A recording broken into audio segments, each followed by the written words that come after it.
고난은 괴로울 고자에 어려울 난자를 씁니다.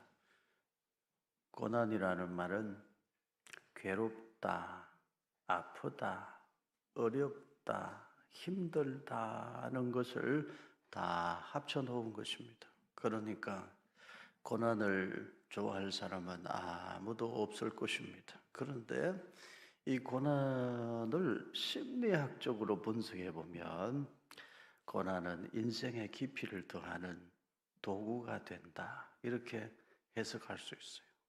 고난을 통해서 사람은 자기를 돌아보고 인생의 의미를 찾게 됩니다. 철학적으로 고난을 분석을 해보면 고난은 사람을 겸손하게 만든다. 이렇게 해석할 수 있어요.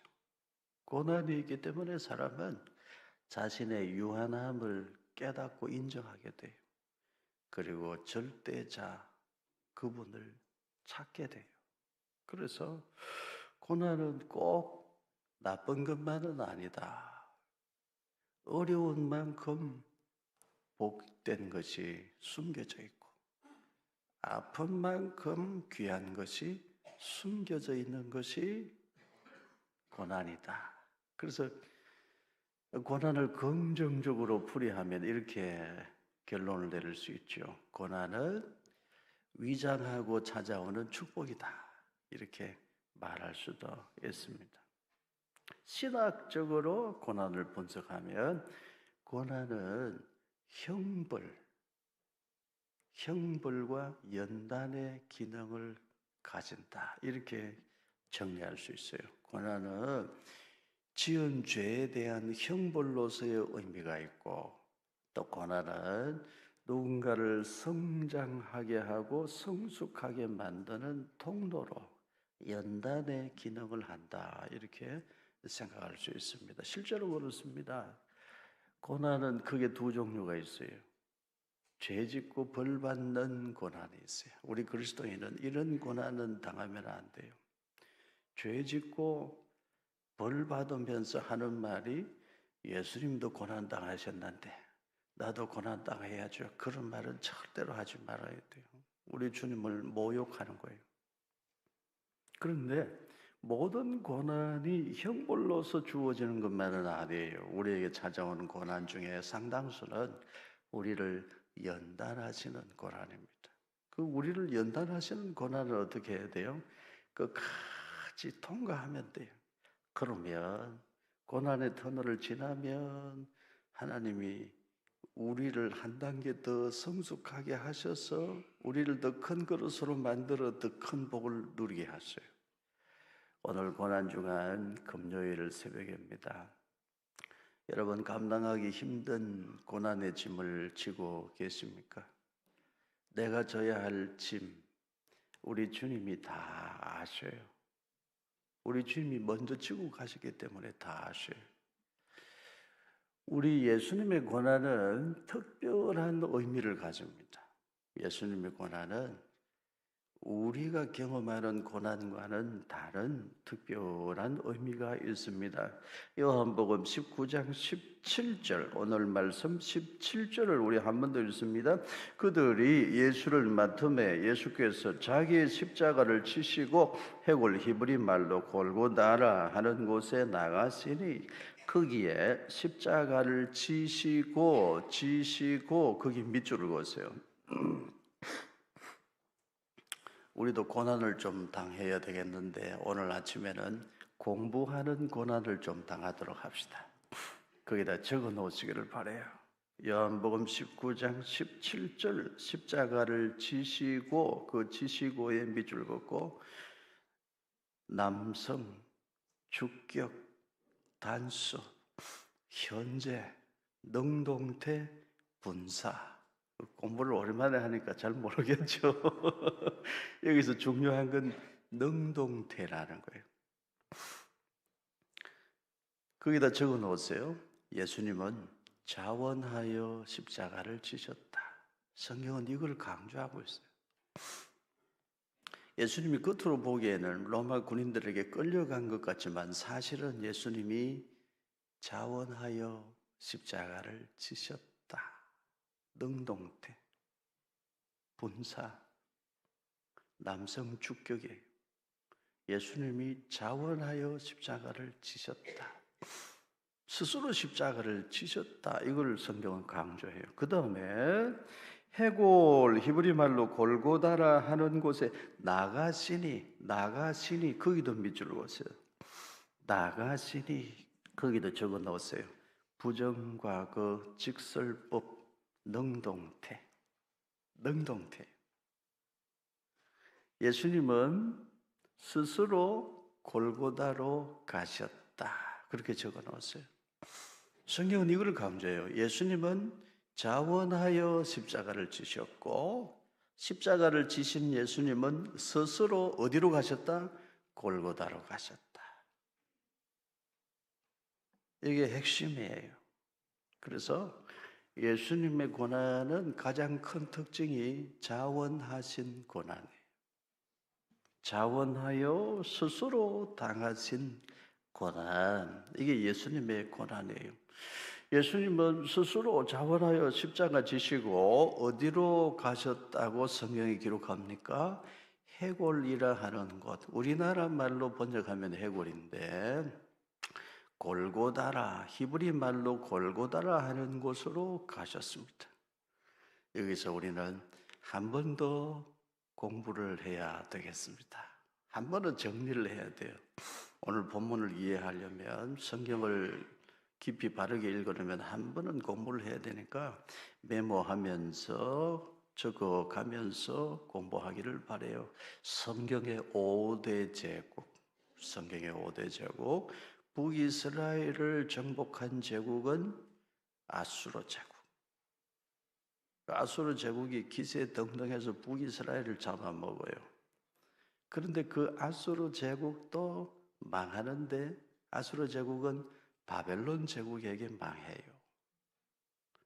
바벨론 제국이 기세등등할 때 남쪽 유다 나라를 정복하고 예루살렘 성전 불태우고 유다 백성들을 바벨론으로 끌고 가버려요. 바벨론 제국이 영원할 줄 알았는데 바벨론 제국도 망하는데 이 바벨론 제국은 메데 바사 연합군에게 망해요. 바사 제국에게 망해요. 그 거대한 바벨론 제국을 집어삼킨 바사 제국은 영원할 줄 알았는데 이 바사 제국도 망해요. 바사 제국은 누구에게 망해요? 알렉산더 대왕의 헬라 제국에게 망해요. 알렉산더 대왕의 헬라 제국, 헬라 문명, 대단한 군사력, 그래서 엄청난 기세를 올렸던 헬라 제국이 영원할 줄 알았는데 그 헬라 제국도 망해요. 어느 제국에게 망해요? 로마 제국에게 망해요. 그래서 아수르, 바벨론, 바사, 헬라, 로마, 성경의 5대 제국이에요. 이걸 알아야 됩니다. BC 722년에 아수르 제국이 북이스라엘을 정복해요. 그런데 BC 612년에 아수르 제국이 바벨론 제국에게 정복을 당합니다. BC 586년에 그 바벨론 제국이 남유다도 집어삼키는데 바벨론 제국도 BC 539년에 망해요. 메데 바사 연합군에게 정복을 당해요. BC 331년에 바사 제국도 망하는데 헬라 제국에게 망합니다. BC 63년에 헬라 제국도 문을 닫는데 로마 제국에게 정복을 당해요. 그래서 아수르, 바벨론, 바사, 헬라, 로마 제국 이렇게 이어집니다.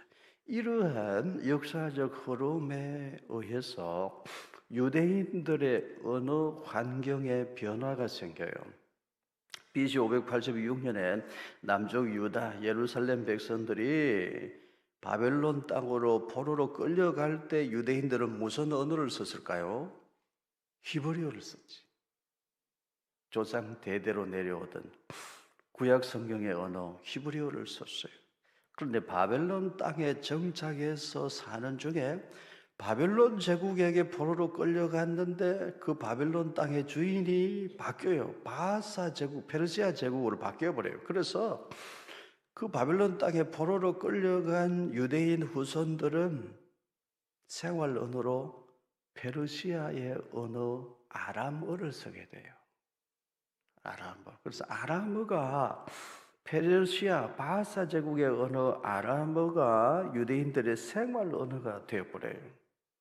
그런데 그 바사 제국이 헬라 제국에게도 정복당하잖아요. 그래서 그 시절에 국제적으로 통용되는 언어는 헬라어였어요. 지금의 영어 같은 역할을 헬라어가 했던 거예요. 그런데 그 헬라 제국이 영원했나요? 아니요. 로마 제국에게 또 정복을 당해.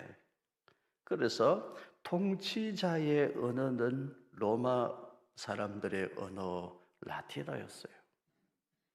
여러분 이제 공부를 했으니까 결론이 있어야 되겠죠? 20절 같이 읽습니다. 예수께서 못 박히신 곳이 성에서 가까운 고로 많은 유대인이 이 배를 읽는데 히브리와 로마와 헬라말로 기록되었더라. 이 구절을 이해하기 위해서 길게 역사를 제가 설명을 했습니다. 거기 적어 놓으세요. 20절 히브리는 유대인들의 언어죠. 조상적부터 내려온 언어죠. 로마 말은 뭐예요? 당시 통치자의 언어. 그 다음에 무슨 말로 또 기록이 됐어요? 헬라말. 헬라말은 뭐예요? 국제 공용어. 여기서 생활 언어였던 아람어는 빠졌어요. 생활 언어니까. 예수님의 십자가 명패, 나사렛 예수, 유대인의 왕. 나사렛 예수, 유대인의 왕. 그 십자가 명패가 세 가지 언어로 기록됐어요. 무슨 말로? 히브리어, 조상적부터 사용해왔던 유대인들의 언어 히브리어. 그리고 무슨 말로 기록이 되었어요? 당시 통치자의 언어 로마, 라틴어로. 그리고 당시의 영어, 당시의 국제 공용어였던 헬라 말로 예수님의 십자가 명패가 기록이 되어졌습니다. 그런데 예수님은 나사렛 예수, 유대인의 왕이라는 명패를 달고 죽으셨는데 예수님은 어디서 죽으셨나요? 골고다. 이 골고다도 히브리어, 아람어, 헬라어, 라틴어로 철자가 조금씩 다르지만 발음은 거의 비슷해요. 골골렛, 골골타, 골고타, 칼바리 이렇게 비슷해요. 그래서 영어 성경에서는 골고다 또는 갈보리 이렇게 번역을 해요. 그래서 우리 한국에서 우리나라 말로 골고다, 갈보리 이렇게 우리가 번역해서 사용을 하고 있는데 골고다는 그 뜻이 뭐라고요? 해골, 두개골. 그렇게 골고다 언덕은 해골의 언덕, 죽음의 골짜기란 말이에요. 거기다 예수님이 십자가를 지시고 죽으셨어요. 요한복음 19장 17절에 해골, 히브리 말로 골고다 또는 갈보리라 하는 곳에, 라틴어로 갈보리라 하는 곳에 예수님이 십자가를 세우고 죽으셨어요. 그 17절 거기다가 적어 놓으시기를 바랍니다. 예수님은 자원하여 십자가 지심으로, 어려운 말이에요. 인성으로는 죽음을 죽으시고 신성으로는 죽음을 죽이셨다. 어렵죠? 가만히 생각해 보세요. 예수님은 스스로 자원하여 해골 골짜기, 죽음의 골짜기, 골고다 언덕에 십자가를 세우시고 스스로 거기에 매달려 죽으셨어요. 이건 무슨 의미가 있냐? 인성으로는 죽음을 죽으시고 신성으로는 뭘 하셨다? 죽음을 죽이셨다. 이게 예수님의 고난이에요. 이거 하려고 예수님은 이 땅에 오셨어요. 우리의 아픔, 우리의 슬픔, 우리가 당하는 고통, 이거 다 짊어지시고 예수님의 육체로 인성으로는 우리를 대신하여 죽으셨어요. 죽음을 죽으셨어요. 그러나 신성으로는 죽음 권세 자체를 죽이시고 거기서 우리의 모든 죄를 대속하시고 사흘 만에 다시 살아 부활하셨습니다. 정리해보면 예수님의 고난은 자원하신 고난이에요. 예수님의 고난은 자원하여 당하신 고난이에요. 둘째, 예수님의 고난은 대속의 고난이에요. 예수님의 고난은 첫째, 자원하신 고난. 둘째, 대속의 고난이에요. 예수님은 그러면 왜 자원하셔서 그토록 능동태 스스로 자원하여 십자가를 지고 스스로 자원하여 그 죽음의 골짜기 골고다 언덕으로 가셨나 하는 거예요. 이유가 뭡니까? 우리의 슬픔을 기쁨으로 고쳐주시려고,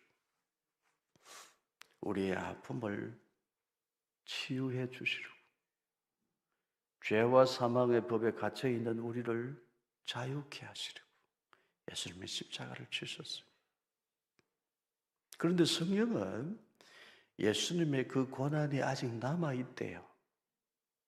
그리스도의 남은 고난이 있다고 말씀하잖아요. 그 고난은 뭘까요? 예수님 십자가 대속 사건은 이미 완성된 구속의 사역이에요. 그런데 예수님의 고난은 남아있대.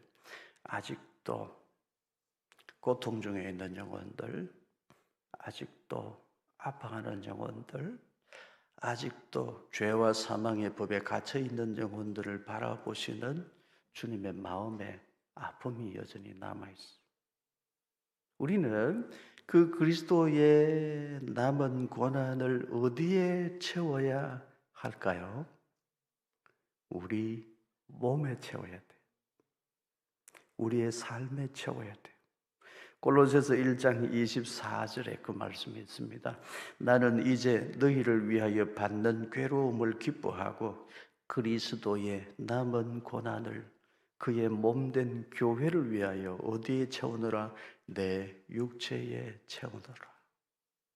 사랑하는 성도 여러분, 예수님의 남은 고난을 이제 우리가 스스로 자원하여 우리의 육체에 채울 수 있기를 축복합니다. 예수님은 스스로 자원하여 십자가 지시고 영문 밖 죽음의 골짜기 골고다 언덕에 가심으로 거기서 죽으심으로 우리의 슬픔을 참된 행복으로 고쳐주셨습니다. 우리에게 임한 저주를 축복으로 바꾸어 주셨어요. 우리가 그리스도의 남은 고난을 내 육체에 채우고 그리스도의 남은 고난을 내 삶에 채워야 하는 이유는 무엇인가요? 예수님의 마음을 알아. 누군가에게 임한 고통을 기쁨으로 고쳐주는 삶을 우리가 살아야 하기 때문입니다. 우리가 누군가에게 임한 저주를 축복으로 고치는 삶을 살기 위하여 우리도 우리가 져야 할 십자가를 지고 그리스도의 남은 고난을 우리의 삶에 채워가는 것입니다. 그것이 그리스도인의 삶이고 그것이 예수 그리스도의 제자의 삶이 됩니다. 여러분, 우리 모두 그렇게 살아갈 수 있기를 축복합니다. 우리가 져야 할 십자가를 이제 우리를 어떻게 져야 할까요? 우리도 자원하여 질 수 있어야 돼요. 십자가는 스스로 지는 거예요. 억지로 지는 십자가도 복이 있습니다. 구레네 사람 시몬의 이야기를 보면 억지로 진 십자가도 복이 있어요. 그러나 십자가는 스스로 지는 거예요. 십자가는 자원하여 지는 거예요. 이제 우리는 스스로 우리도 자원하여 십자가를 질 수 있는 성도 되기를 축복합니다.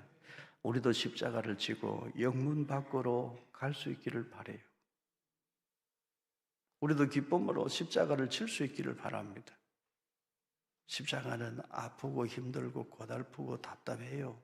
그러나 여러분, 우리가 십자가를 지고 누군가에게 임한 아픔을 치유하고, 우리가 십자가를 지고 스스로 자원하여 십자가를 지고 누군가에게 임한 저주를 축복으로 고쳐주는 삶을 살고, 우리가 십자가를 지고 누군가에게 임한 불행을 행복으로 바꾸어주는 삶을 살면 거기서 우리는 주님을 보게 됩니다. 거기서 우리는 예수님을 분명히 만나게 됩니다. 우리 모두 그렇게 살아갈 수 있기를 주님의 이름으로 축복합니다. 그래서 마태복음 5장 10절 이하에 예수님이 친히 말씀하셨어요. 의를 위하여 박해를 받는 자는 복이 있다. 스스로 십자가를 지고 가는 자는 복이 있다. 나로 말미암아 너희를 욕하고 박해하고 거짓으로 너희를 거슬러 모든 악한 말을 할 때에는 너희에게 복이 있나니. 십자가를 지고 가는 길에 침뱉음도 당하고 멸시도 당하고 때로는 조롱도 당하지만 거기에 복이 있나니 기뻐하고 즐거워하라. 예수님 말씀하셨어요. 오늘 우리도 스스로 자원하여 십자가를 지고 가므로 오늘 우리의 남은 삶도 누군가에게 임한 저주를 축복으로 고쳐주는 삶이 되고, 누군가에게 임한 불행을 행복으로 바꾸어주는 참 아름답고 멋진 인생이 될 수 있기를 예수님 이름으로 축복합니다.